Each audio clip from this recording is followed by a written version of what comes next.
Bismillahirrahmanirrahim. Suratul A'la ini adalah surat yang paling disukai Nabi sallallahu alaihi wasallam. Karena hampir tiap malam Nabi sallallahu alaihi wasallam selalu membaca suratul A'la. Bahkan juga Nabi sallallahu alaihi wasallam selalu membaca saat manusia berkumpul, seperti hari Jumat dan juga salatul Id. Dan itu disebutkan dalam sebuah hadis, kana yutiru bisabbihisma rabbikal a'la. Beliau setiap malam ketika salat witir, maka beliau selalu membaca sabbihisma rabbikal a'la, kemudian qul ya ayyuhal kafirun dan qul huwallahu ahad.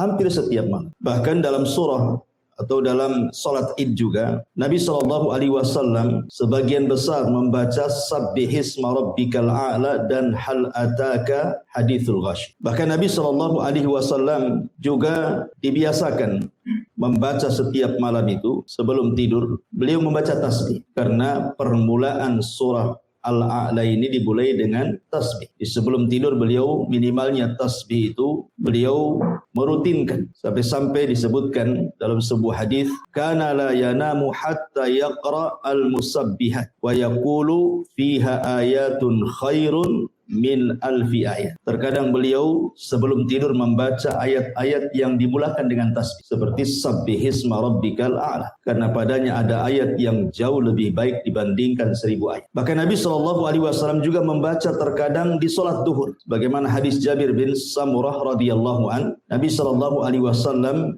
yaqra'u fi dhuhri sabbihisma rabbikal a'la rawahu Muslim. Terkadang beliau dalam salat duhur juga membaca sabbihisma rabbikal a'la. Hadis ini dikeluarkan Al-Imam Muslim. Bahkan Nabi SAW ketika marah kepada Mu'adz ketika dia mengimami kaumnya membaca Al-Baqarah, kemudian ada satu jemaahnya keluar karena tidak tahan dengan lamanya Mu'adz menjadi imam, kemudian Mu'adz menyalahkan makmumnya dan mengatakan, engkau munafik. Kemudian sampailah kabar ini kepada Nabi SAW yang dimarahi Mu'adz dan mengatakan, afattanu ya Mu'adz, apakah engkau akan membuat fitnah wahai Mu'adz? Aina kunta an sabbihisma rabbikal a'la wadduha wa idas sama'un fatar. Kenapa kau tidak membaca sabbihisma rabbikal a'la saja, ataupun wadduha, ataupun idas sama'un fatar? Menunjukkan bahwa Nabi SAW juga menganjurkan membaca sabbihisma rabbikal a'la di salat Isya, karena Mu'adz ketika itu salat Isya. Taib, dan banyak lagi hadis-hadis seputar ini. Bahkan dalam hari Jumat juga Nabi SAW dikatakan membaca sabbihisma rabbikal a'la dan hal ataka hadithul ghasyah yang sudah saya sebutkan. Mungkin malam ini kita akan membahas satu ayat saja, karena memang banyak pembahasannya, tentang permulaan ayat surah Al-A'la ini bercerita tentang pentingnya sebuah tasbih. Ma'asyiral muslimin yang dimuliakan Allah Subhanahu wa taala. Tasbih itu diambil dari kata-kata at-tanzih. Tasbih itu maknanya tanzih. Tanzih itu artinya membersihkan. Seolah-olah Allah mengatakan nazzih rabbaka an kulli naqs. Bersihkan Rabbmu dari setiap kekurangan. Jadi sabbihisma rabbikal a'la artinya kita diperintahkan oleh Allah Subhanahu wa taala untuk membersihkan Rabb kita dari setiap sifat-sifat yang kurang bagi Allah Subhanahu wa taala. Makanya ada sebuah kaidah yang disebutkan para ulama, kullu sifati naqsin fil makhluqi fal khaliqu aula bitanazzuhi anha in kanat la taliqu bihi. Setiap sifat yang kurang bagi makhluk, maka bagi Khalik Allah Subhanahu wa taala lebih utama untuk ditiadakan. Kalau bagi makhluk saja sifat itu sifat kurang, maka bagi Allah Subhanahu wa taala harus lebih dibuang lagi sifat-sifat seperti itu. Kalau seandainya sifat itu tidak layak disematkan kepada Allah Subhanahu wa taala. Kenapa? Karena tidak semua sifat yang kurang bagi makhluk itu kalau diterapkan kepada Allah ikut kurang pula. Ada sifat-sifat yang kurang bagi makhluk, tapi kalau disematkan kepada Allah justru sempurna. Contoh umpamanya di antara sifat Allah Subhanahu wa taala al-mutakabbir. Sifat Allah itu sombong. Bagi makhluk sombong ini tidak bagus. Sifat yang kurang bagi makhluk. Dan orang pun tidak suka orang sombong itu. Justru orang itu suka dengan orang yang memiliki kebalikannya, tawadhu. Kalau orang tawadhu kan orang suka. Tapi kalau orang sombong kan enggak suka. Makanya Allah Subhanahu wa taala melarang. Tidak ada makhluk selain daripada Allah Subhanahu wa taala untuk menyombongkan diri. Wala tamshi fil ardi maraha. Janganlah kalian berjalan di muka bumi ini dengan kondisi sombong. Dan nanti pada hari kiamat orang-orang yang sombong di dunia itu akan dikecilkan badannya seperti seekor semut. Di tengah-tengah orang besar yang berjalan menuju Allah Subhanahu wa taala sehingga dia terseok-seok untuk menghindari kaki-kaki orang besar. Jadi ketika di dunia dia merasa besar, Allah kecilkan nanti pada hari kiamat. Makanya dahulu ada seorang ulama namanya Malik ibn Dinar rahimahullahu taala. Tiba-tiba di hadapannya lewat jenderal perang namanya Muhallib ibnu Abi Safrah. Muhallib ibn Abi Safrah, seorang jenderal perang ma'ruf, dikenal. Kata Malik ibn Dinar ini, karena cara jalannya Muhallib ini seolah-olah cara jalan orang yang sombong, makanya kemudian ditegur, ma hadza inna hadza misyatu yubghiduhu Allah. Apa-apaan kau berjalan ini? Jalan seperti itu tidak disukai oleh Allah Subhanahu wa taala. Muhallib ini karena merasa jenderal, yang ngomong kepada Malik ibn Dinar, ala ta'rifuni? Kamu sembarang saja ngomong kepadaku seperti itu. Tidakkah kau tahu siapa aku? Nah, gitu. Dia jenderal, satu ulama pula. Maka kata Malik ibn Dinar menasihati, bahkan aku tahu siapa dirimu dengan sebenar-benar pengenalan. Kemudian kata Muhallib mengatakan, lalu siapa aku ini? Dikiranya mungkin Malik ibn Dinar akan mengatakan, ya kau seorang jenderal, kau orang yang sangat dihormati dalam pasukanmu. Ternyata bukan itu kata-kata Malik ibn Dinar. Apa kata Malik ibn Dinar? Ya, aku tahu siapa kamu. Alasta antal ladzi awwaluka nutfatan nadhirah wa akhiruka jifatan qadhirah wa antal an tahmilu adharah. Bukankah engkau yang dulu terlahir dari air mani yang sangat hina, dan kelak engkau ketika mati akan menjadi bangkai yang sangat busuk, dan sekarang engkau dalam badan membawa najis yang sangat kotor. Baru dia terdiam dan dia mengatakan, al-an araftani haqqal ma'rif. Oh, terima kasih, kau sudah mengingatkan aku siapa aku. Dari sini menunjukkan bahwa sombong itu tidak disukai Allah. Tapi kalau Allah sombong, itu sudah wajar. Sesuatu yang kurang bagi makhluk, belum tentu kurang bagi Allah kalau sifat itu diletakkan kepada Allah. Tetapi secara kaidah umum, setiap sifat yang kurang bagi makhluk, kalau diterapkan kepada Allah, maka lebih kurang lagi, tidak boleh. Kecuali ada sifat-sifat yang terbalik tadi. Tapi yang jelas bahwa ketika Allah mengatakan sabbihisma rabbikal a'la, hendaklah kita mensucikan Rabbmu yang maha tinggi ini, maksudnya di sini tasbih di sinilah at-tanzih, membersihkan setiap sifat-sifat Allah ataupun perbuatan-perbuatan Allah dari sifat dan perbuatan yang tidak layak disematkan kepada Allah Subhanahu wa taala. Itulah makna tasbih. Baik, ma'asyiral muslimin yang dimuliakan Allah Subhanahu wa taala. Kalau kita bicara tentang tasbih ini banyak sekali faedahnya. Mungkin di antara kita ada yang belum tahu tentang keajaiban tasbih.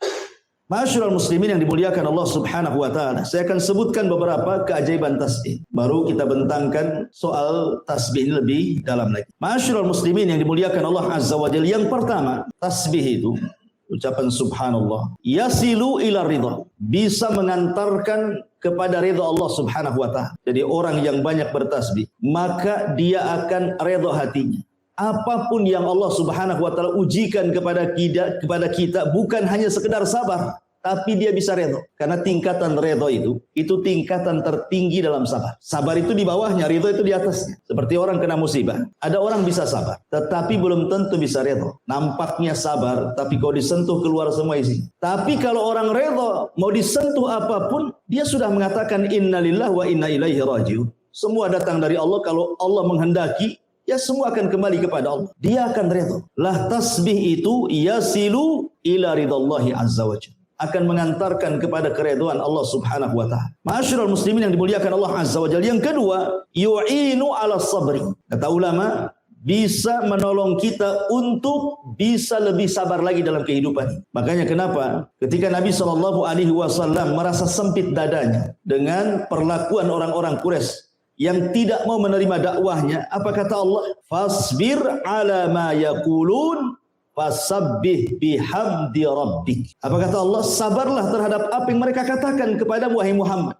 Mereka mengatakan kau gila, mereka mengatakan kau penyihir, kau penyair, dan begitu seterusnya. Sabar saja, tidak perlu menjadikan sempit dadamu. Bagaimana cara melapangkannya? Fasabbih bihamdi rabbik, bertasbihlah dengan memuji nama Rabb. Dari sini menunjukkan bahwa Allah iringkan kalimat sabar dengan tasbih, menunjukkan bahwa sabar itu bisa diraih dengan tasbih. Ini dua. Yang ketiga, secara umum tasbih itu adalah zikir kepada Allah Subhanahu wa taala. Akan tetapi ma'asyiral muslimin yang dimuliakan Allah Azza wa Jalla, ternyata kalau kita melihat tentang ayat perintah tentang zikir, tasbih ini disendirikan dari zikir. Seperti Allah mengatakan dalam surah Al-Ahzab ayat 42-43, "Ya ayyuhalladzina amanu dzkurullaha dzikran katsira wasabbihuhu bukratan wa asila." Wahai orang-orang yang beriman, perbanyaklah zikir kepada Allah dan perbanyaklah tasbih di pagi dan petang hari kalian. Bukankah ucapan tasbih itu bagian daripada zikir? Kenapa dikeluarkan? Seolah-olah di sini ada penyebutan zikrul khas ba'dal am.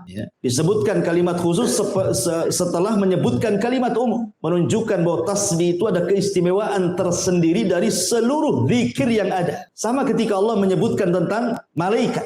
Allah mengatakan tanazzalul malaikatu waruh, di mana seluruh malaikat turun dan juga ruh. Ruh itu siapa? Jibril. Kan Jibril bagian daripada malaikat. Kenapa disendirikan? Menunjukkan bahwa Jibril ini bukan sembarang malaikat. Makanya dari sini ketika Allah keluarkan tasbih dari zikir, padahal dia bagian daripada zikir, menunjukkan bahwa tasbih ini bukan zikir biasa. Ketika kita mengucapkan subhanallah, subhanallah, subhanallah, ini bukan zikir biasa. Ini zikir yang spesial. Kalau zikir saja Allah mengatakan ala bi dzikrillahi tatmainnul qulub, bahwa dengan zikir kepada Allah itu tenang hatinya, maka tasbih itu bukan hanya menenangkan hati, sampai kepada melembutkan hati. Jadi hati kita akan lembut lagi. Bukan hanya tenang saja, lembut hati kita. Ini diantara faedah yang ketiga. Kemudian faedah yang keempat, bahwa tasbih juga termasuk maqasidut tauhid ataupun maqasidu ad-da'wati ilallah. Tujuan daripada dakwah kepada Allah, tujuan daripada tauhid terangkum dalam tasbih. Ketika Nabi Musa alaihi salatu wassalam, dia hendak berdakwah kepada Firaun dalam surah Toha. Kan Musa ini kan pelat ngomong, dia tidak bisa ngomong fasih.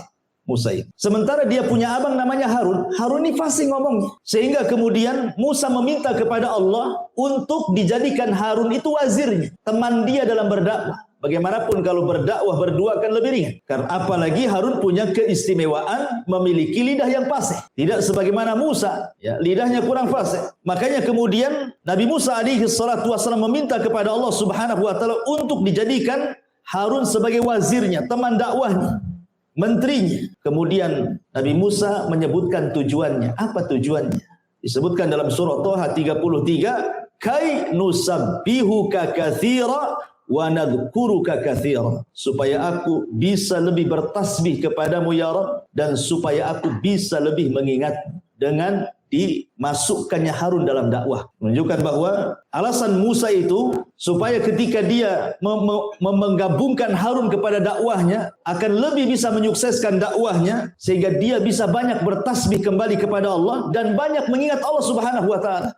Maka dari sini kata para ulama, tasbih itu termasuk maqasid at-tauhid. Kemudian yang nomor 5, tasbih ini ikhwan adalah salah satu zikir yang bisa memberatkan timbangan. Dalam sebuah hadis Nabi SAW bersabda, "Kalimatani khafifatani ala lisani, thaqilatani fil mizani, habibatani ala rahman, subhanallah wa bihamdihi subhanallah il azim." Kata Nabi SAW, dua kalimat yang ringan di lisan. Dua kalimat yang ringan di lisan tapi berat dalam timbangan.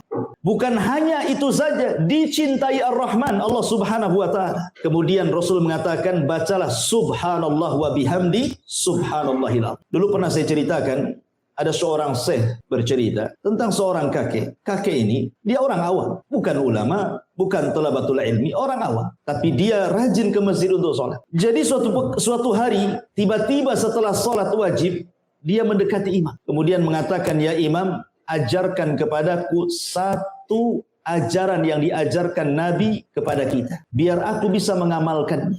Tiba-tiba imam sholat ini kaget kan itu, tapi dia teringat dengan hadis ini. Dia mengatakan, kalau begitu dengarkan Nabi SAW bersabda, "Kalimatani khafifatani ala lisani, thaqilatani fil mizani, habibatani ala rahmani, subhanallah wa bihamdihi subhanallahil azim."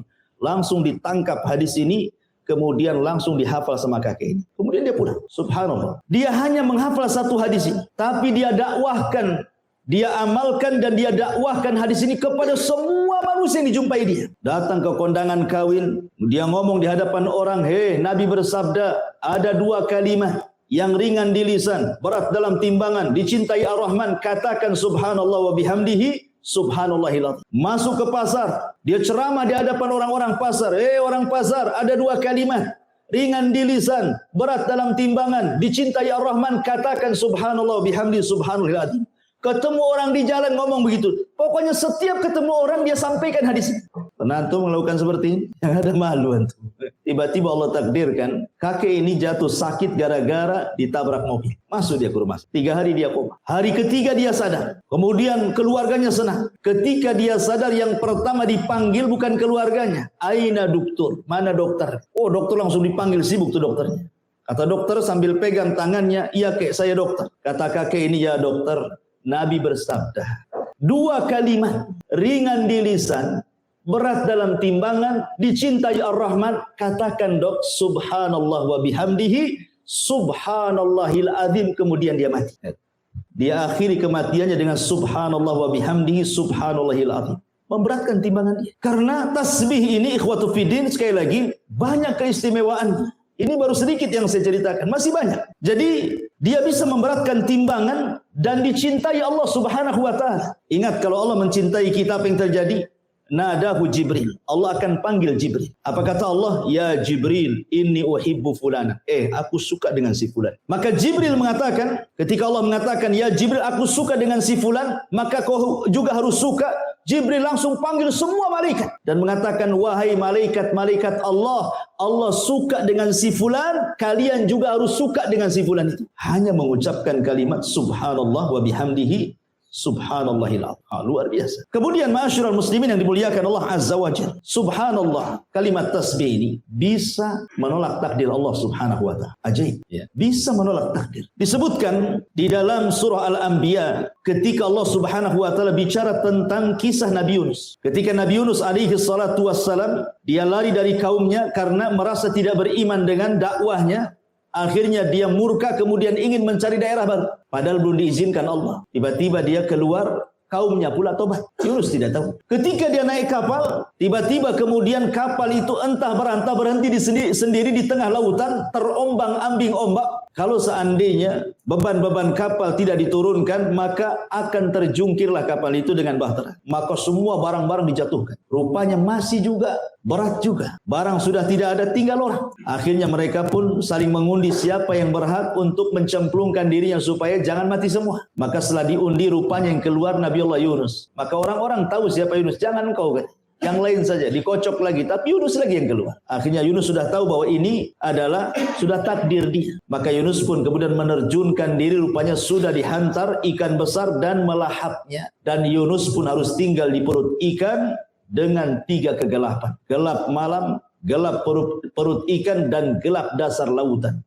Harusnya secara takdir Yunus mati. Mana bisa orang hidup di perut bumi, oksigen dari mana? Kita nyelam saja bisa mati. Apalagi dalam perut ikan. Di kegelapan malam, di dasar lautan pula. Siapa yang menjadikan Yunus selamat? Allah Subhanahu wa ta'ala. Apa penyebabnya? Tasbih. Yang menyebabkan Nabi Allah Yunus kemudian diselamatkan dari takdir Allah Subhanahu wa ta'ala, dari kematian, adalah tasbih. Fanada fi dhulumati alla ilaha illa anta subhanak inni kuntu minadh dhalimin. Maka Yunus pun terus berdoa kepada Allah. Tidak ada sembahan yang berhak disembah kecuali Dia. Subhanak. Di tasbihnya. Maha suci Engkau ya Allah. Sungguh aku termasuk orang-orang yang zalim. Makanya Allah mengatakan, kalau seandainya Yunus itu bukan termasuk ahli tasbih, la labitha fi batnihi ila yaumi yub'atsun. Maka Yunus tidak akan dikeluarkan dari perut ikan itu sampai kiamat dibangkitkan. Kalau bukan karena dia ahli tasbih. Bahasanya ahli tasbih. Makanya dia diselamatkan. Ya, tasbih bisa menolak takdir. Bahkan kita tahu bahwa dahulu di zaman Bani Israel ada seorang nabi yang digigit oleh satu semut. Marah dia. Kemudian dia bawa obor api. Kemudian hendak dibakarlah itu satu kampung semut itu. Yang salah satu semut mau dibakar pula kampung semutnya. Maka Allah Subhanahu wa ta'ala utus malaikat menegur nabi tersebut. Maka kemudian malaikat ini mengatakan, Angqarasatka namlatun ahlakta ummatan minal umami tusabbih, katanya.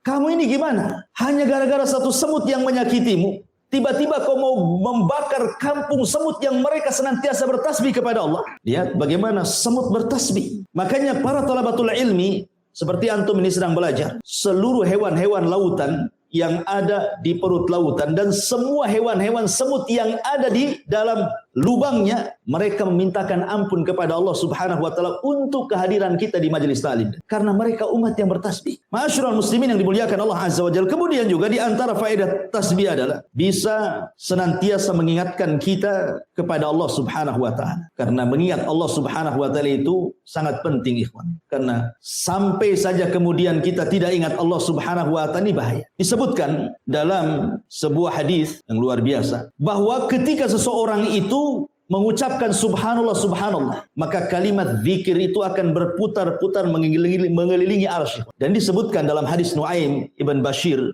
Rasulullah SAW bersabda, inna mimma tadhkuruna min jalalillahi at-tasbiha wa takbira wa tahlila wa tahmida, sesungguhnya kalimat-kalimat zikir yang kalian lafadkan dari keagungan Allah, baik berupa tasbih subhanallah, baik berupa takbir Allahu akbar, baik berupa tahlil la ilaha illallah, baik berupa tahmid alhamdulillah. Apa kata Nabi SAW? Tidaklah orang mengucapkan kalimat itu, tidaklah seseorang di antara kalian suka bila ada amalan-amalan yang senantiasa disebutkan di sisi Allah Subhanahu wa taala, maka kalimat tasbih, kemudian takbir, kemudian tahlil, kemudian tahmid, mereka akan berputar-putar haulal arsy lahunna zawi kadawawi nahli. Kata Nabi SAW, maka kalimat itu akan berputar-putar mengelilingi arsy Allah, dan kalimat-kalimat zikir tersebut mengeluarkan suara seperti suara lebah menyebut-nyebut nama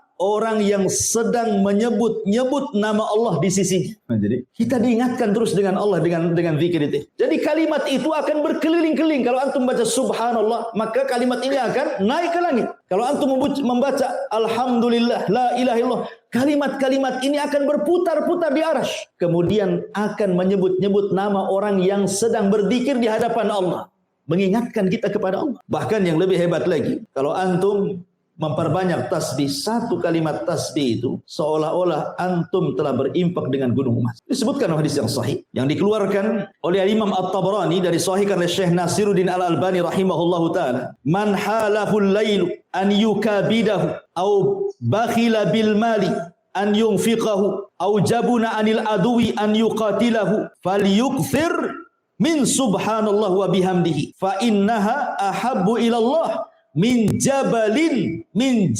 dhahabin yunfikuhu fi sabilillahi azza wa jalla. Lihat kata Rasul, siapa yang dicegah oleh istirahat malamnya sehingga dia tidak bisa sholat malam, atau kebakhilannya sehingga dia tidak mau berinfak, atau ketakutannya sehingga dia tidak mau berjihad perang, maka hendaklah perbanyak ucapkan subhanallah wa bihamdi. Maha suci Allah dan dengan segala pujian milik Allah, karena yang demikian itu lebih disukai Allah dari gunung emas yang engkau infakkan di jalan Allah. Kalau kita membaca subhanallah, subhanallah, kata Rasul, itu lebih baik daripada gunung emas yang kau infakkan di jalan Allah. Kalimat tasbih saja. Dan siapa juga yang punya gunung emas?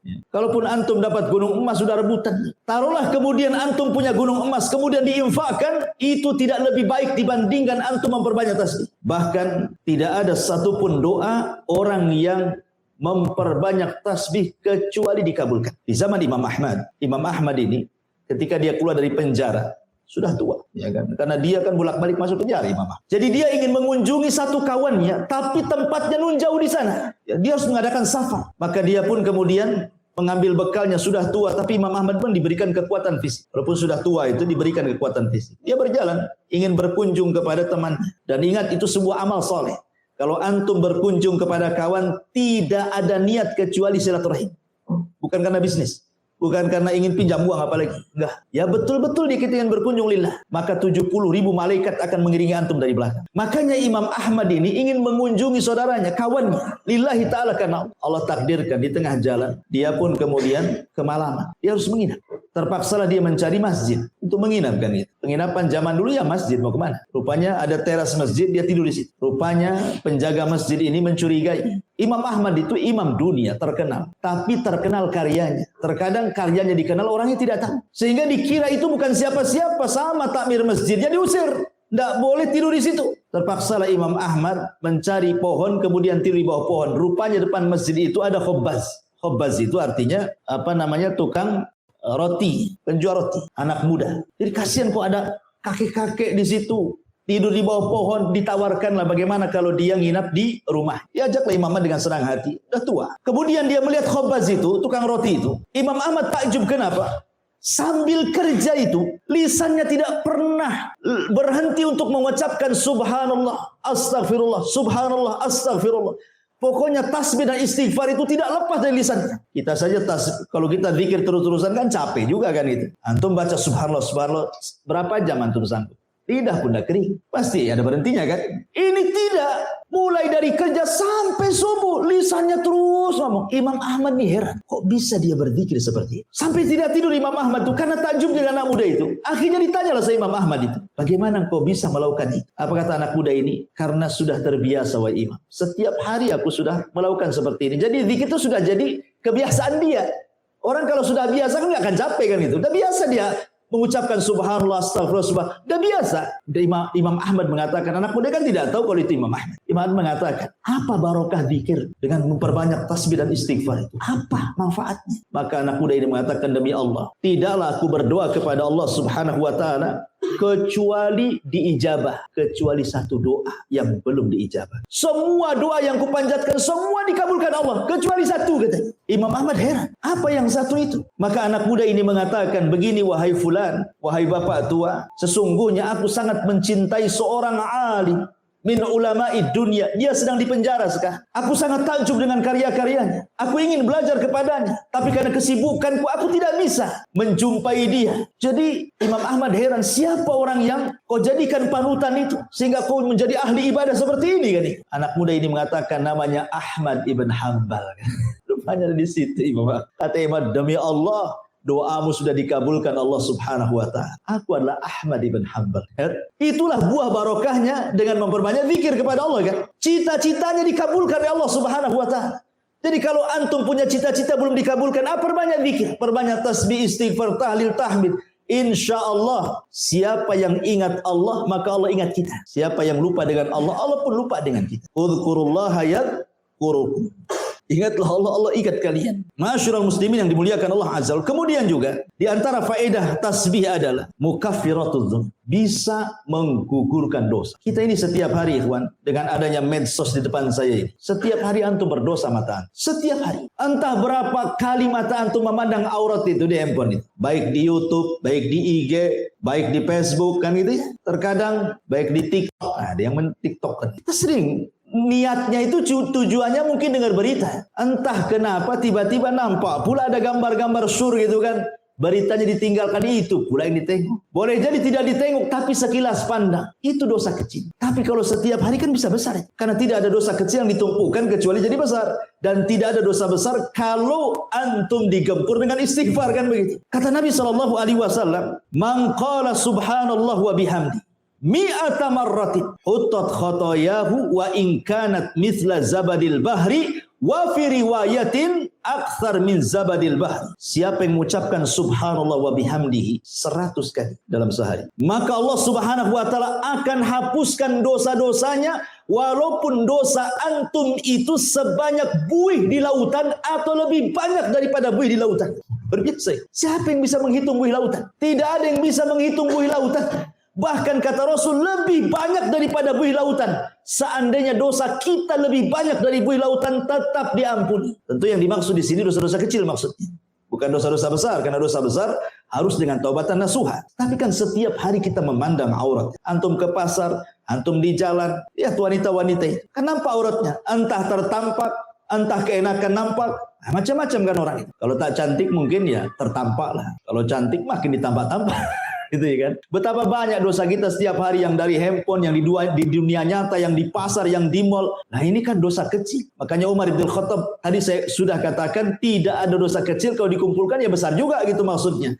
Tapi itu bisa dihapuskan dengan memperbanyak tasbih. Subhanallah wa bihamdi. Subhanallah wa bihamdi. Ya. Ma'asyiral muslimin yang dimuliakan Allah Subhanahu wa taala. Kemudian juga lebih daripada itu, bahwa tasbih ini sebab mendapatkan rizki Allah Subhanahu wa taala. Jadi orang akan mudah mendapatkan rizki Allah Subhanahu wa taala disebabkan dengan memperbanyak tasbih. Nabi Zakaria, mungkin sebagian antum sudah dengar ceritanya. Dia berdoa kepada Allah Subhanahu wa taala untuk meminta anak. Dia sudah tua, istrinya mandul. Ketika dia melihat Maryam dalam mihrabnya memperbanyak zikir kepada Allah Azza wa Jalla dan beribadah, kemudian tiba-tiba dapat karomah, ada makanan, maksudnya buah-buahan di musim dingin pula ada di musim panas, atau ada buah-buahan di musim panas pula ada di musim dingin. Kata Zakaria, kalau ini terjadi kepada Maryam, bukan mustahil Allah pun bisa memberikan keturunan kepadaku. Akhirnya kemudian Zakaria mulai meniru Maryam. Apa itu? Memperbanyak ibadah di mihrab. Seraya berdoa kepada Allah agar minta diberikan keturunan. Allah kabulkan, Allah kabul. Kemudian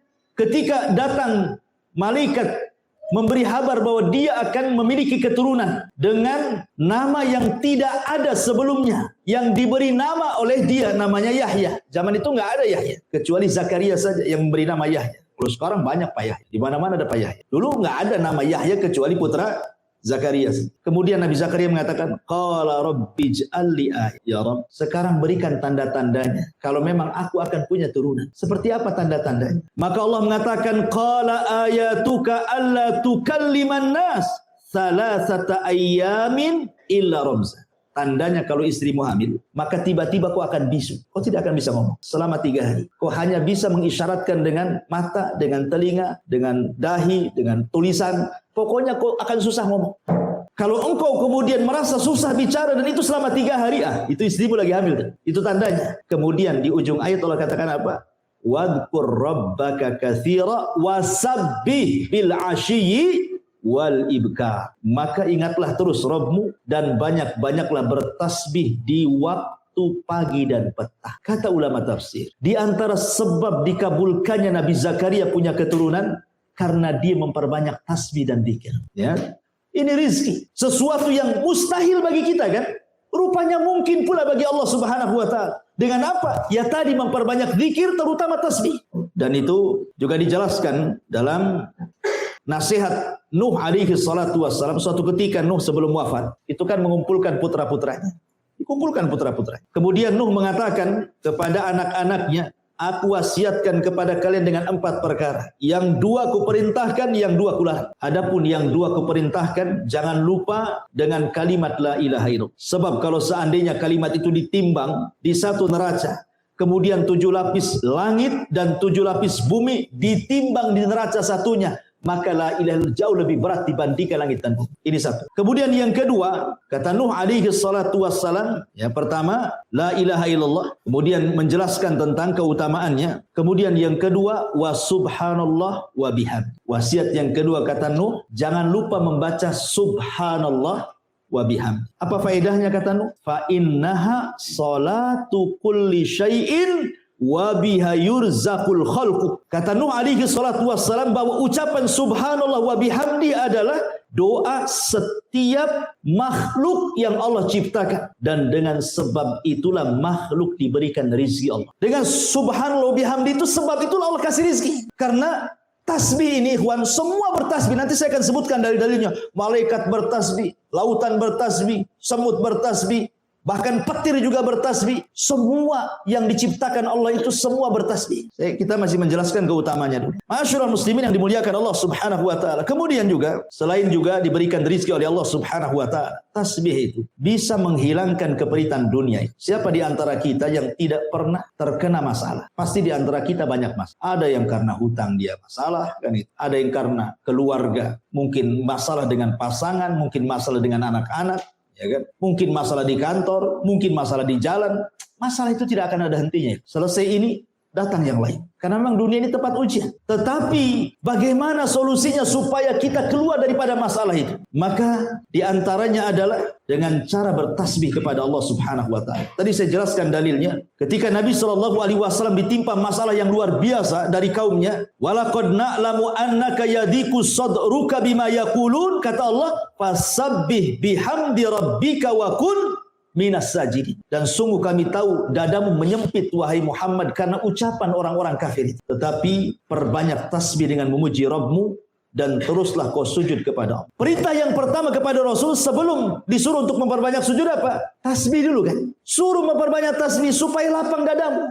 Apa yang diucapkan mereka itu nanti akan menjadi sebuah kelapangan. Terkadang kan ada orang yang mungkin disakiti orang dengan ucapannya itu dendamnya 7 turunan. Ada orang itu kan begitu, disakiti, digibah, difitnah, sudah kayaknya dunia ini kelam begini. Tetapi supaya kita dikeluarkan dari itu, perbanyak tasbih. Ini salah satu manfaat tasbih. Makanya kata Abdurrahman As-Sa'di di dalam kitabnya Tafsir As-Sa'di, ketika beliau memberikan catatan kepada ayat ini, apa kata beliau? Aktsir min dzikrillah wa tasbihihi wa tahmidihi was salati fa inna dzalika yuwassi'u sadra. Perbanyak oleh kamu zikir kepada Allah, kemudian bertasbih, bertahmid dan salat, dan itu bisa melapangkan dada kita. Ma'asyiral muslimin yang dimuliakan Allah Azza wa Jalla. Kemudian juga tasbih ini adalah ucapan yang paling dicintai Allah Subhanahu wa taala. Tasbih ini adalah ucapan yang paling dicintai Allah Subhanahu wa taala. Disebutkan dalam hadis Abi Dzar radhiyallahu an. Nabi SAW pernah ditanya, ayyul kalami afdal? Rasul, kalimat yang paling afdal itu apa? Yang diucapkan manusia. Maka Nabi SAW mengatakan, inna ahabbal kalam ilallah subhanallah wa bihamdi. Sesungguhnya tidak ada ucapan yang lebih dicintai Allah melebihi antum mengucapkan subhanallah wa bihamdi. Itu ucapan yang paling dicintai Allah Subhanahu wa taala. Ikhwan, orang kalau cinta itu pasti dengan memperbanyak penyebutannya kan. Kalau antum cinta istri, enggak akan disebut tuh istri tetangga. Enggak akan disebut.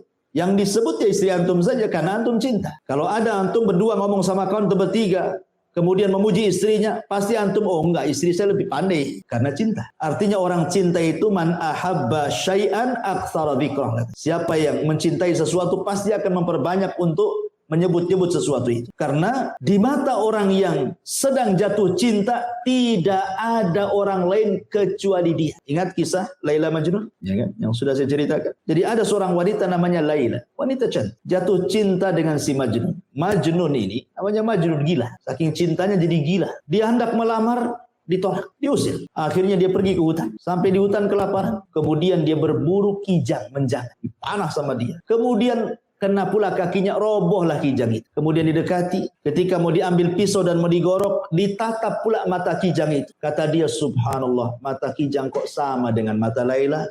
Dilepas kijang itu. Itulah makanya Majnun itu. Lihat, orang cinta itu bisa jadi gila, lapar padahal dia. Bisa loh dilepas, makanya sejak itulah dia disebut Majnun. Makanya ada Laila Majnun, itulah Majnun gila itu. Udah lapar-lapar kena pula dilepas gara-gara mata kijangnya mirip dengan mata Laila. Orang cinta kayak gitu, ikhwan. Mabok dia. Ma'asyiral muslimin yang dimuliakan Allah Azza wa Jalla. Jadi kalau orang cinta dengan Allah, maka perbanyak zikir dengan Allah. Dan tidak ada kalimat yang paling dicintai Allah kecuali subhanallah wa bihamdi, kata Rasulullah. Inna ahabbal kalam ilallahi subhanallah wa bihamdi, kata. Sesungguhnya tidak ada kalimat yang paling dicintai Allah kecuali subhanallah wa bihamdi. Ma'asyiral muslimin yang dimuliakan Allah Subhanahu wa taala. Kemudian juga di antara keistimewaan tasbih adalah tasbih ini adalah kalimat yang khairun minad dunya wa ma fiha. Seandainya dunia yang banyak macam-macamnya ini, ada rumahnya, ada gedungnya, ada tanahnya, ada perhiasannya, itu dibandingkan dengan tasbih, maka dunia itu tidak ada apa-apa. Nabi SAW mengatakan dalam sebuah hadis yang diriwayatkan oleh Abi Hurairah radhiyallahu anhu dari Nabi SAW, seandainya la an aqula subhanallah wa bihamdi, seandainya aku mengucapkan subhanallah walhamdulillah wala ilaha illallah Allahu akbar, kata Rasul, seandainya aku katakan subhanallah walhamdulillah wala ilaha illallah Allahu akbar ahabbu ilayya mimma tala'at alaihi syamsu, lebih baik bagiku dibandingkan cahaya matahari. Cahaya matahari ini cahaya yang bisa mengelilingi bumi, kawan. Kalau tidak ada matahari, apa gunanya dunia? Gelap. Ya kan? Untuk apa dunia itu? PLN mana yang bisa kemudian menerangi bumi 24 jam kalau tidak ada matahari? Artinya di sini kinayah bahwa ucapan tasbih itu lebih baik dibandingkan dunia dan isi. Karena Rasul mengibaratkan lebih baik dibandingkan matahari terbit dari mulai terbit sampai terbenam. Kemudian juga di antara keutamaan tasbih adalah tasbih itu simatu ahlil iman. Itu ciri orang yang beriman kepada Allah Subhanahu wa taala sebagaimana disebutkan dalam surah Nur ayat 36-37. fi buyutin adzinallah an turfa wa yudhkar fiha ismuhu yusabbihu lahu fiha bil ghudwi wal asar. Di rumah-rumah yang Allah izinkan untuk diangkat, maksudnya di masjid-masjid, diizinkan oleh Allah untuk diangkat namanya. Kemudian disebut-sebut namanya dengan cara zikir, yusabbihu lahu fiha bil ghudwi wal asar. Maka orang-orang yang beriman senantiasa mereka bertasbih di pagi dan petang hari mereka. Menunjukkan bahwa tasbih, orang yang mempunyai tasbih itu bagian daripada simatu ahlil iman, ciri orang yang beriman kepada Allah Azza wa Jalla. Ma'asyiral muslimin yang dimuliakan Allah Azza wa Jalla, termasuk juga di antara keutamaannya adalah kasbu hasanatin katsiratin fi awqatin yasiratin. Membaca subhanallah bihamdihi ini sama dengan antum berniaga, modalnya kecil tapi untungnya besar. Modalnya mungkin 100.000, untungnya pula 100 juta. Enak nggak? Enak lah. Untuk bisnis modalnya cuma 100.000, untungnya pula 100 juta. Mana ada perniagaan yang seuntung ini? Lihat kata Nabi SAW dari hadis Sa'd bin Abi Waqqas radhiyallahu anhu. Kami duduk-duduk bersama Nabi SAW. Apa kata Rasul? Ayat jazu ahadukum an yaksiba kulla yaumin alfa hasan. Lemahkah kalian dalam setiap hari kalian mendapatkan 1000 kebaikan? Sahabat berpikir, macam mana 1000 kebaikan? Kalau sholat 1000 kali sholat, siapa yang tahan? Kalau puasa 1000 hari, ini kan hitungannya 1 hari. Puasa macam mana puasa? Ya harus 1000 kali puasa kan gitu ya. Jadi pandangan para sahabat seolah-olah harus banyak ibadah untuk mendapatkan 1000 kebaikan itu. Kemudian sahabat ini bertanya, bagaimana caranya? Dalam 1 hari kita mendapatkan 1000 kebaikan itu. Maka Nabi SAW mengatakan, yusabbih mi'ata tasbihat fayuktab lahu alfa hasan. Cukup engkau bertasbih 100 kali, maka dicatat di sisi Allah 1000 kebaikan. Bayangkan bandingannya. Kita cuma 100 kali, tapi balasannya 1000. Ibaratnya saya contohkan tadi, antum modalnya 100.000. Dapatnya pula juta-juta kan begitu. Ini menunjukkan juga keutamaan apa? Membaca subhanallah wa bihamdihi, tasbih kepada Allah. Dan yang terakhir, bahwa kalau ingin menanam tanaman di sorga, kita ingin nanam sekarang ya di sorga, apa bisa-bisa. Dengan cara apa? Kata Nabi SAW, man qala subhanallah wa bihamdi ghurisat lahu bihi nakhlatun fil jannah. Barang siapa yang mengucap 1 kali saja subhanallah wa bihamdi, itu antum sudah menanam 1 pokok kurma di sorga. Padahal pokok kurma ini antum punya 1 saja di samping rumah berbuah, viralnya luar biasa, ya kan? Boleh jadi antum pagar, siapa yang nengok suruh bayar. Itu ya kan? Ya. Itu 1 pokok kurma berbuah lagi. Ini kurma sorga, jangan dibandingkan dengan kurma dunia. Jadi kalau kita ingin bercocok ladang di sorga itu, perbanyak zikir. Karena itu girasnya. Cara menanamnya itu dengan cara zikir. Kita akan diberikan tanaman macam-macam tuh ya, di sorga kelak. Dan semua bermanfaat bagi kita. Ma'asyiral muslimin yang dimuliakan Allah Azza wa Jalla, ini di antara keutamaan tasbih. Tasbih ini juga diajarkan oleh Nabi SAW dalam beberapa tempat yang harus kita baca. Seperti contohnya dalam solat saja. Dalam iftitah solat itu ada juga lafaz yang diajarkan Nabi SAW, subhanakallahumma wa bihamdika wa tabarakasmuka wa ta'ala jadduka wa la ilaha ghairuka. Itu salah satu juga doa iftitah kan. Selain Allahumma ba'id baini wa baina khotoyaya kan. Wajjahtu wajhali alladzi fataras samawati wal ardh, atau yang lainnya. Lah salah satunya adalah subhanakallahumma wa bihamdika wa tabarakasmuka wa ta'ala jadduka wa la ilaha ghairuka. Di sini Allah memulai, Rasul mengajarkan dengan membacakan 1 tasbih di permulaannya. Subhanakallahumma, maha suci engkau ya Allah. Kemudian juga dibaca ketika inda qiraati ayatin fiha tanzihullah. Bahkan disunahkan kalau ada orang membaca Al-Quran, umpamanya sabbihisma rabbikal a'la ini ya. Ada orang baca di samping kita sabbihisma rabbikal a'la, maka Rasul menyunahkan apa? Subhanallah. Jadi kalau ada orang baca di samping kita, baca Quran ya, pas yang dibaca itu ayat tasbih, nah, kita juga menjawab dengan subhan, maha suci engkau ya. Kemudian juga tasbih juga digunakan dalam sholat itu ketika kesalahan imam. Apabila imam salah kan, nah, maka bagi laki-laki membaca tasbih, bagi perempuan cukup dengan tepukan tangan seperti ini, ya kan? Tapi kalau laki-laki subhanallah. Kemudian juga ruku dan sujud jelas. Dalam ruku subhana rabbiyal azim, dalam sujud subhana rabbiyal a'la. Kemudian juga Nabi SAW bertasbih setiap selesai sholat. Di antara zikir-zikir yang diajarkan, bertasbih 33 kali kan. Bertahmid 33 kali, kemudian takbir 33 kali digenapkan dengan la ilaha jadi 100. Jadi tasbih juga dibaca dalam rangka zikir setelah sholat. Kemudian juga tasbih kita baca ketika kita mendengar suara petir. Kalau ada kilat, ada petir, hujan lebat gitu ya. Kemudian nampak kilat, kemudian ada petir yang menyambar gitu, menggelegar, maka disunahkan membaca apa? Subhanallah. Kemudian juga ketika takjub, ya, ketika takjub juga sama. Ketika takjub antum melihat pamannya ada antum jalan kemana gitu, nengok pemandangan kok indah sekali, maka antum disunahkan mengucapkan subhanallah. Kemudian juga ketika ditunjukkan kepadanya azamatullah, keagungan Allah Subhanahu wa taala. Wah, ada anak ini cerdas sekali, padahal masih kecil, hafal Quran, ya kan? Ini luar biasa, ini kan keagungan Allah namanya kan? Kita kata subhanallah, anak ini kok bisa? Ya, ini juga disunahkan membaca subhanallah. Termasuk juga subhanallah dibaca ketika sebelum tidur. Berapa kali? 33 kali.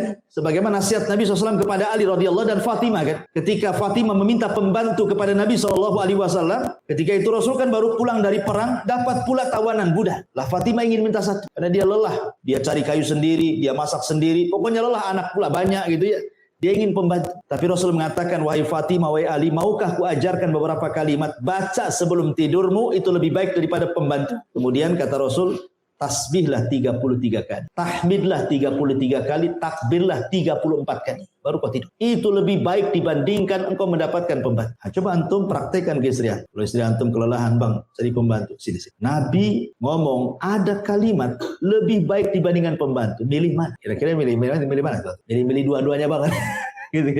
Baik. Kemudian juga disunahkan ketika intibah minan naum. Ketika seseorang terbangun dari tidur juga disunahkan membaca subhanallah. Kemudian juga disebutkan juga ketika al-istiwa ala al-markub. Antum naik di atas kendaraan, antum baca subhanallah. Bahkan ketika antum berjalan di kendaraan, kalau menanjak antum disuruh takbir, Allahu Akbar. Ya. Kalau nurun disuruh tasbih subhanallah. Semua maha suci Allah Subhanahu wa taala. Termasuk juga indal kusuf, indal qarab ya, ketika salat gerhana, ketika sedang banyak kesulitan, tadi sudah saya jelaskan, termasuk juga selesainya majelis ta'lim. Apa doanya? Subhanakallahumma bihamdika asyhadu an la ilaha illa anta astaghfiruka wa atubu ilaik. Wassalamualaikum warahmatullahi wabarakatuh. Enggak, belum selesai. Ya. Jadi intinya bahwa itu juga termasuk disuruh tasbih. Ya. Setelah antum baca majelis, tasbih.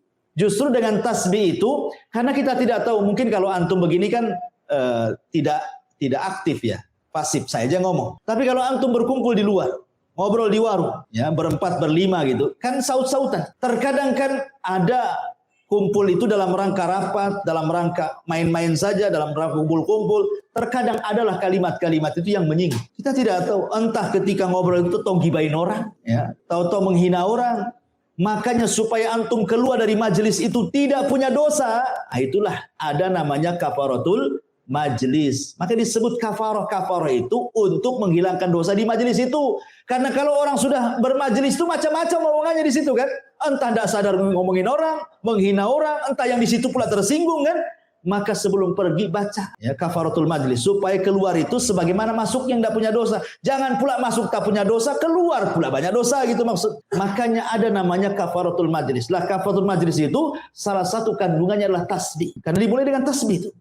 Menunjukkan, dan tadi saya sudah katakan bahwa tasbih itu bisa menggugurkan dosa. Ma'asyiral muslimin yang dimuliakan Allah Subhanahu wa taala. Baik. Kemudian kalau kita melihat di dalam Al-Qur'anul Karim, tasbih ini Allah Subhanahu wa taala sampai menyebut dalam tatanan bahasa Arab, ada yang dalam bentuk fi'il madhi, ada yang dalam bentuk fi'il mudhari, ada yang dalam bentuk fi'lul amr, ada juga yang dalam bentuk masdar. Coba bayangkan, semua kata kerja ada. Ya. Contoh umpamanya, kata kerja yang fi'il mudhari umpamanya ya. Contohnya, banyak dalam Al-Quran seperti yusabbihu lillahi ma fis samawati wa ma fil ard. Yusabbihu lillahi ma fis samawati wa ma fil ard al-malikul quddus. Ya kan, dalam surah Al-Jumu'ah Allah mulai dengan fi'il mudhari yusabbih, ataupun dengan kalimat masdar subhanakallah, subhanallah, itu masdar artinya. Seperti Allah Subhanahu wa taala mengatakan la ilaha illa anta subhanaka inni kuntu minadh dhalimin. Atau dalam bentuk fi'il madhi, sabbaha lillahi ma fis samawati wal ardi wa huwal azizul hakim. Surah Al-Hadid. Atau dalam bentuk perintah seperti yang kita sedang kaji ini, sabbih. Itu perintah namanya kan? Sabbih, bertasbihlah engkau. Lihat bagaimana Allah Subhanahu wa taala sampai-sampai menyebutkan kalimat tasbih dalam Al-Qur'an itu banyak sekali. Ada yang mengatakan sampai 900 kali kalimat tasbih diulang-ulang dalam Qur'an. Saking banyaknya, saking pentingnya kalimat tasbih. Sampai ada dalam bentuk fi'il madhi, fi'il mudhari', fi'il amr, ada juga dalam bentuk masdar gitu ya. Karena saya katakan tadi keutamanya sudah saya jelaskan secara global tadi. Baik, kalau kita melihat tentang alam semesta ini, bagaimana Allah Subhanahu wa taala menjelaskan bahwa semua makhluk itu bertasbih kepada Allah. Allah bertasbih untuk dirinya. Sebagaimana Allah mengatakan dalam surah As-Saffat ayat 180, Subhana rabbika rabbil izzati amma yasifun. Di sini Allah bertasbih kepada dirinya sendiri. Ya. Kemudian para malaikat bertasbih. Yusabbihuna al-laila wan nahara la yafturun. Malaikat itu bertasbih siang dan malam, tidak bosan. Jadi tasbih itu ucapan malaikat. Zikirnya malaikat setiap hari, siang malam tidak berhenti. Kemudian juga tasbih juga adalah ucapan para nabi. Seperti umpamanya Nabi Musa ketika meminta untuk melihat Allah. Apa kata Musa? Angdur ilaika ya Rabb. Tolong tampakkan wajahmu kepadaku ya Rabb. Apa kata Allah? Lantarani, kau enggak bisa melihat wahai Musa. Tapi kalau kau maksa, lihat gunung itu. Fasaufa, kalau engkau melihat gunung itu tidak bergempa, maksudnya diam saja, tidak hancur, fasaufa tarani, engkau akan melihat. Falamma tajalla rabbuhu lil jabali ja'alahu dakka. Allah katakan ketika Allah betul-betul menampakkan kepada gunung Saina itu, hancur gunung batu itu. Fasara Musa sa'iqam. Musa pun terpental kemudian pingsan. Setelah dia bangun, apa kata Musa? Tubtu ilaika. Musa mengatakan, Subhanaka tubtu ilaika. Maha suci engkau ya Rabb, aku taubat kepadamu. Gak akan minta lagi untuk engkau tampakkan kepada aku. Lihat, Musa menyebut subhan. Begitu juga tadi kisahnya Nabi Yunus kan? La ilaha illa anta subhanaka inni kuntu mina zalimin. Itu zikirnya para nabi. Tasbih itu zikirnya para nabi. Zikirnya para rasul. Termasuk juga gunung-gunung, termasuk juga binatang-binatang, burung-burung, semua bertasbih kepada Allah. Dan itu Allah mengatakan wasakharna ma'a Daud al-jibala yusabbihna wat-tayra. Dan kami tundukkan kepada Daud gunung-gunung yang bertasbih dan juga burung-burung yang bertasbih. Kemudian juga Allah Subhanahu wa taala menjelaskan tentang tasbihnya ar-ra'du. Petir kilat itu bertasbih. Wa yusabbihur ra'du bihamdi. Dan petir itu bertasbih kepada Allah dengan senantiasa memujinya. Bahkan penduduk sorga juga bertasbih. Da'wahum fiha subhanakallahumma. Ini penduduk sorga mengatakan subhanakallahumma, bertasbih. Termasuk juga semua yang diciptakan Allah bertasbih. Dan itu Allah mengatakan sabbaha lillahi ma fis samawati wa ma fil ard. Semua yang ada di langit, semua yang ada di bumi bertasbih. Kalau orang senantiasa bertasbih, orang itu tidak mungkin melakukan kemaksiatan. Bumi yang kita pijak bertasbih. Kita pula di atas bumi bertasbih. Jadi kalau seandainya Allah perdengarkan nih, semua makhluk itu, ayam sedang bertasbih, kemudian kodok sedang bertasbih, kambing bertasbih, peliharaan antum lah, kucing-kucing itu bertasbih, maka antum akan dengar suara mereka membacakan subhanallah. Kalau diperdengarkan gitu. Karena secara umum Allah Subhanahu wa taala mengatakan wa im min kulli syai'in illa yusabbihuna bihamdi walakin la tafqahuna tasbihahum. Segala sesuatu itu bertasbih, tapi kau tak paham tasbih mereka, kata Allah. Jadi semua makhluk ini bertasbih, menunjukkan bahwa tasbih ini luar biasa. Baik, kita masuk pada pembahasan. Ini tadi mukadimah ya, tapi kita sudah ngantuk. ini pembahasannya di sini. Jadi kalimat tasbih itu, apa yang ditasbih, apa yang ditanzi, apa yang dibersihkan sebenarnya? Membersihkan Allah dari apa? Sehingga demikian hebatnya kalimat tasbih itu. Apa yang dibersihkan dari Allah Subhanahu wa taala? Pertama, secara bahasa, tasbih itu diambil dari as-sabhu. Sabhu itu, antum pernah dengar bahasa as-sibahah. Kalau orang berenang, dalam bahasa Arab disebut sibahah. Itu renang. Jadi sabhu itu artinya taharruk, gerak. Kalau disebut sabbaha fil ma, artinya dia sedang renang. Kalau sabbaha fil hawa, artinya dia sedang terbang. Kalau sabbaha fil ardi, artinya dia sedang masya, berjalan. Jadi sabbaha itu artinya gerak, bergerak. Ketika lisan kita bergerak-gerak dan isinya adalah tanzihulillah, berusaha membersihkan Allah dari setiap sifat-sifat yang kurang, berarti kita sedang bertasbih, ya, menggerakkan kalimat subhanallah, subhanallah, subhanallah, begitu maksud. Dan membersihkan Allah itu dari 4 perkara. Kenapa kita harus bertasbih? Karena ada 4 perkara yang harus kita bersihkan dari Allah. Pertama, membersihkan zat. Kita bersihkan Allah secara zatnya dari setiap sifat yang tidak layak untuk disematkan kepada Allah. Dari setiap sifat yang tidak layak disematkan kepada Allah, maka kita bersihkan. Ini satu. Yang kedua, kita bersihkan secara baik secara zatnya, yaitu zatnya ya. Kemudian yang kedua sifatnya. Kemudian yang ketiga nama-namanya. Dari apa? Jangan sampai kita memberi nama yang bukan nama Allah. Nanti kalau antum berdoa nggak akan dikabulkan. Seperti antum mau perlu dengan saya. Nama saya kan Abu Humairah. Antum panggil pula Abu Hurairah. Abu Hurairah, saya nggak akan nengok. Nama saya bukan Abu Hurairah. Nama saya Abu Humairah. Kan itu. Itu manusia kalau dipanggil bukan namanya aja nggak nengok tuh. Sekarang antum manggil-manggil Allah, antum salah manggil, maka ini akan bermasalah. Karena nama-nama Allah itu tauqifiyah, ikhwan terima jadi. Nama Allah itu sudah baku. Yang 99 nama itu sudah baku. Bukan berarti kemudian cuma 99 nama. Ini yang kita ketahui 99 nama itu.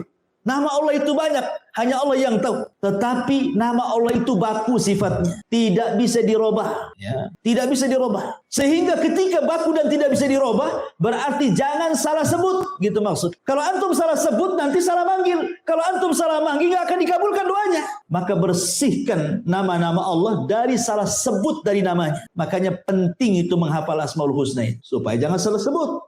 Ya kan? Kemudian yang keempat, kita bersihkan dari perbuatannya. Berarti ada 4. Kita membersihkan Allah dari zatnya. Jangan sampai disamakan dengan berhala-berhala selain daripada Allah. Yang kita lihat berhala-berhala selain daripada Allah itu karena mereka bisa dilihat, akhirnya bisa berkomentar kan. Ada orang nyembah berhala dari batu kemudian dipahat. Karena nampak oleh kita, terkadang adalah komentar dari kita itu, matanya agak ini pahatannya kurang bagus. Mesti kan ada kritikan kan. Kalau nampak kan wujud berhalanya itu nampak, pasti banyak kritikan. Lah Allah itu tidak bisa dilihat, makanya tidak bisa dikritik. Gimana cara mengkritiknya? Barang itu kalau kita mau mensifati itu ada 3 caranya. 1, antum pernah lihat, pamannya ini botol, ya. Oh ini botol. Ana katakan, antum tahu nggak botol itu seperti apa? Karena antum pernah melihat. Oh tahu botol kayak gini, karena pernah melihat. Atau ada kembarannya. Ini ada kembarannya nih. Memang yang aslinya saya tidak tahu, tapi KW-nya saya pernah lihat. Nah, mungkin bentuknya kurang lebih. Atau tidak pernah melihat, tidak ada KW-nya, tapi dapat kabar dari orang yang pernah melihat. Sekarang kita terapkan dengan Allah. Ya kan? Siapa yang pernah melihat Allah? Tidak ada. Berarti tidak bisa kita terima. Kemudian, ada nggak orang yang pernah melihat kembarannya Allah? Mustahil Allah punya kembar. Bagaimana caranya? Paling tinggi yang ketiga. Kita mengenal Allah dari orang yang Allah utus sebagai nabinya yang diberitahu tentang sifat dan nama-namanya. Rasulullah. Hanya itulah kabar tentang Allah dari Rasulullah. Makanya ketika kita bicara tentang nama dan sifat bagi Allah, tetapkan nama itu sebagaimana yang Allah tetapkan dalam Al-Quran atau sebagaimana yang Rasul tetapkan dalam hadis. Begitu juga sifat-sifatnya. Dengan tidak mentashbih menyerupakan. Dengan tidak mentakib membagaimanakan. Dengan tidak mentaktil menghapus dan begitu seterusnya. Itulah akidah ahli sunnah. Jadi kita bersihkan termasuk perbuatan Allah. Dan perbuatan Allah itu 2. Perbuatan Allah itu 2. Tidak lepas daripada al-fadlu dan al-adlu. Allah itu kalau berbuat sesuatu kepada hambanya, imma al-fadlu, imma al-adlu. Apa itu fadlu? Apa itu al-adlu? Kalau dia bermuamalah dengan orang-orang kafir, maka Allah bermuamalah dengan cara al-adlu, keadilan. Kalau dia bermuamalah dengan orang-orang yang beriman, maka Allah akan bermuamalah dengan cara al-fadlu. Fadlu itu dengan cara Allah lebihkan dengan rahmat. Makanya ketika orang-orang kafir, kenapa Allah ciptakan surga? Kenapa Allah ciptakan neraka? Allah ciptakan neraka karena al-adlu, keadilannya. Allah ciptakan surga karena al-fadlu, karunianya. Ketika Allah masukkan orang ke surga, berarti karena keutamaan dan rahmatnya. Ketika Allah masukkan orang ke neraka, itu bukan karena kezalimannya, tapi karena keadilannya. Nah, bisa dipahami. Ya? Jadi perbuatan Allah tidak lepas daripada 2. Lain dengan perbuatan hamba. Perbuatan hamba tidak lepas daripada 3. Pertama, zalim. Hamba itu zalim, tidak pernah adil. Ya. Dan ini kebanyakan orang zalim. Kemudian yang kedua adil, dan ini sangat sedikit. Kemudian yang ketiga di atasnya adil lagi, yang disebut dengan al-fadl tadi. Dan itu sangat sedikit. Tapi Allah cuma 2 ketika bermuamalah dengan kita. Imma bermuamalah dengan keadilannya, imma bermuamalah dengan kita dengan rahmat dan karunia-Nya. Ya, itulah Allah ciptakan surga dan neraka. Ma'asyiral muslimin yang dimuliakan Allah Subhanahu wa taala. Taib. Di sini Allah mengatakan sabbihisma rabbikal a'la. Sucikanlah nama Rabbmu al-a'la yang maha tinggi. Al-a'la ini sifat daripada Rabb. Dan kalimat Rabb sendiri itu kalimat khususiyah daripada kalimat rububiyah. Jadi kalau disebut Rabb artinya kita bicara tentang perbuatan Allah yang khusus bagi Allah. Seperti Allah menciptakan, Allah mengatur, Allah menguasai dan begitu seterusnya. Ya. Makanya kalimat Ar-Rabb tidak boleh dipanggil kepada makhluk. Walaupun artinya Rabb itu secara bahasa lah Sayyid, Tuan. Ya kan? Seperti ataupun pemilik. Seperti Abdul Muthalib pernah mengatakan kepada Abroha, adapun unta itu saya Rabbnya, Rabbul Ibil. Kan itu ya. Adapun Ka'bah itu ada Rabbnya sendiri. Maksudnya Allah kan itu ya. Atau kalimat Rabb itu bisa kalimat Sayyid. Rasul mengatakan tidak boleh kita ngomong, pamannya ada budak dengan tuannya. Kemudian kita katakan kepada budaknya ini, berilah makan kepada Rabbmu. Tak boleh. Walaupun secara bahasa itu adalah sama makna sayyid. Tapi katakanlah berilah makan kepada sayyidmu atau kepada maulamu gitu. Jangan dikatakan Rabbmu. Karena Rabb itu khususnya bagi Allah Subhanahu wa taala kecuali diidhafahkan. Ya, Rabbul Ibil, Rabbul Bait dan begitu seterusnya. Itu bahasa Arabnya. Kemudian Al-A'la tentu yang maha tinggi. Kalimat yang maha tinggi ini ikhwan. Dan ini kita tetapkan bahwa Allah Subhanahu wa taala itu ulu di atas ketinggian. Lalu apa yang dimaksud ketinggian itu? Maksudnya yang pertama, Allah maha tinggi itu maha tinggi secara zat wal makanah. Secara zatnya Allah itu di atas ketinggian. Ar-Rahman 'alal arsis tawa. Allah itu di atas ketinggian. Yang kedua, tinggi di sini maksudnya tinggi al-qadar kemuliaannya. Maksudnya kemuliaan ini tidak ada yang semisal dengan Allah Subhanahu wa taala. Laisa kamitsli syai'un wa huwas samiul basir. Kemudian yang ketiga, tinggi qaharnya. Apa qahar itu? Tidak ada yang dapat mengalahkan Allah. Semua bergerak dengan izin Allah. Kemudian yang terakhir, ya, tinggi nama dan sifatnya. Tidak ada yang lebih tinggi dibandingkan sifat-sifat Allah dan nama-namanya. Disinilah kemudian kita tinggikan Allah Subhanahu Rabbiyal A'la. Makanya kenapa ketika kita membaca A'la ini dalam posisi kita rendah. Serendah-rendahnya orang ketika sholat dalam posisi apa? Sujud. Ya. Apa yang dibaca? Tidak Subhanahu Rabbiyal Azim, tapi Subhanahu Rabbiyal A'la. Bahwa kita ini rendah, Allah itu tinggi. Dalam posisi kita serendah-rendahnya dalam posisi sujud, kita katakan Rabbiyal A'la. Ya. Ada orang yang mengingkari bahwa Allah itu tidak di atas. Kelompok Jahmiyah. Sampai mengganti lafaz Subhana Rabbiyal A'la menjadi Subhana Rabbiyal Asfal. Saya lupa namanya. Ada yang mengatakan Jahm ibn Safwan, seorang tokoh Jahmiyah. Ketika dia sujud, dia tidak mau mengatakan Subhana Rabbiyal A'la. Dia ganti Subhana Rabbiyal Asfal. A'la itu tinggi, asfal itu rendah. Maha suci Allah yang maha rendah. Allah itu tidak ada di ketinggian. Juga diganti sama dia. Itulah Jahmiyah sesat kan itu. Intinya ma'asyiral muslimin yang dimuliakan Allah Azza wa Jalla, dengan melihat mata antum sudah redup gitu kan. Saya pun sudah soak suaranya. Saya kira sampai di sini satu ayat saja